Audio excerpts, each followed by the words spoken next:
இலங்கையின் அரசியல் வரலாற்றில் ஒரு புதிய புரட்சி அத்தியாயம் எழுதப்பட்டு கொண்டிருக்கிறது. நீண்ட காலமாக எமது நாடு இன, மத மற்றும் மொழி ரீதியாக பிளவுபட்டிருந்தது.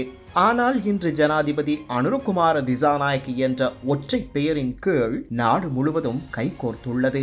வடக்கின் யாழ்ப்பாணத்திலிருந்து தெற்கின் தேவேந்திரமுனை வரை, மேற்கின் சிலாபத்திலிருந்து கிழக்கின் நிந்தவூர் வரை என அனைத்து இன மக்களும் முதல் முறையாக ஒரு அரசியல் தலைவரின் ஜனாதிபதியின் மேல் அன்பு கொண்டு ஈர்க்கப்பட்டு ஒன்றிணைந்து ஒரு வரலாற்றை எழுதி கொண்டிருக்கின்றனர். இலங்கையின் வரலாற்றில் முதன் முறையாக ஒரு தென்னிலங்கை தலைவரை எமது வடகிழக்கு தமிழ் மக்களும், கிழக்கு மற்றும் ஏனைய பிரதேசங்களில் வாழும் முஸ்லிம் மக்களும், மலையக மக்களும், மிக பெருவாரியான சிங்கள மக்களும், வேடுவ சமூகத்தினரும் ஒருமனதாக ஏற்றுக்கொண்டுள்ளனர். இதனையே கடந்த சில நாட்களாக மட்டக்களப்பிலும் நிந்தவூரிலும் அம்பாறையிலும் பார்த்த காட்சிகள் உறுதிப்படுத்துகின்றன. இது வெறும் அரசியல் வெற்றி மட்டுமல்ல, இது ஒரு தேசிய மறுமலர்ச்சி. அனுரகுமார திசாநாயக்க இன்று ஒரு அரசியல் கட்சி தலைவர் என்பதை தாண்டி அனைத்து இலங்கையர்களும் விரும்பும் ஒரு அரசியல் முத்திரையாக மாறியுள்ளார். அவர் மக்கள் மத்தியில் செல்லும் போது அங்கே ஒரு பழைய காலத்து அதிகார தோரணையோ அல்லது பாதுகாப்பு கெடுபிடிகளோ இருப்பதில்லை. மாறாக அங்கே ஒரு தோழமை இருக்கிறது.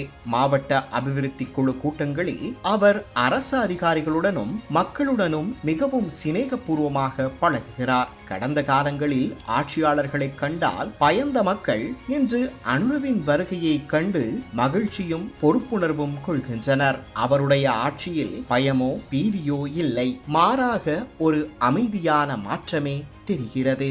ஊழல் என்பது இலங்கையின் சாபக்கேடாக இருந்து வந்தது. ஆனால் அனுரவின் ஆட்சியில் ஊழலுக்கு சிறிதும் இடமில்லை என்ற நம்பிக்கை மக்களிடம் வேரூன்றியுள்ளது. அரச விரயங்கள் குறைக்கப்பட்டு மக்களின் வரி பணம் மக்களின் நலனுக்காகவே பயன்படுத்தப்படும் என்ற உறுதிமொழி செயல் வடிவம் பெறுகிறது. அனுர ஒரு சிறந்த தொடர்பாடல் திறன் கொண்டவர். அவர் பேசுவது எமது இதயங்களை தொடுகிறது. இனவாதம் என்ற நச்சு எமது நாட்டை சீரழித்ததை அவர் நன்கு அறிவார். இனி ஒருபோதும் இந்த நாட்டில் இனவாத வன்முறைகள் வெடிக்க இடமளிக்க மாட்டோம் என்ற அவரது வாக்குறுதி எமது சிறுபான்மை மக்களுக்கு பெரும் நம்பிக்கையை அளித்துள்ளது. அவர் ஒரு உண்மையான இனவாத எதிர்ப்பாளர். அனைத்து இன மக்களையும் ஒரே கொடியின் கீழ் இலங்கையர்களாக ஒன்றிணைப்பதே அவரது இலக்காகும். தமிழ் பேசும் மக்களை இரண்டாம் தர குடிமக்களாக நடாத்திய ஆட்சியாளர்களின் அரசியல் பாவனை முற்று பெற்றிருக்கிறது. அதேவேளை பொருளாதார ரீதியாக சரிந்து போயிருந்த நாட்டை அவர் மீட்டெடுத்து வரும் விதம் சர்வதேச ரீதியாகவும் பாராட்டுக்களை பெற்றுள்ளது. சர்வதேச நாணய நிதியத்தின் தூதுக்குழுவினர் அனுரவின் அரசாங்கத்தின் கீழ் ஏற்பட்டுள்ள பொருளாதார முன்னேற்றத்தையும் வெளிநாட்டு கையிருப்பு அதிகரிப்பையும் கண்டு பாராட்டு தெரிவித்துள்ளனர். எமது நாட்டின் வளங்களை பாதுகாத்து ஒரு உற்பத்தி பொருளாதாரத்தை கட்டியெழுப்ப அவர் முன்னெடுக்கும் கொள்கைகள் காலத்திற்கு ஏற்றவையாகும், மக்கள் நலன் சார்ந்தவையாகவும் உள்ளன. வளமான நாடு, அழகான வாழ்க்கை என்ற அந்த கனவு இன்று எமது கண்களுக்கு முன்னால் நிஜமாகிக் கொண்டிருக்கிறது.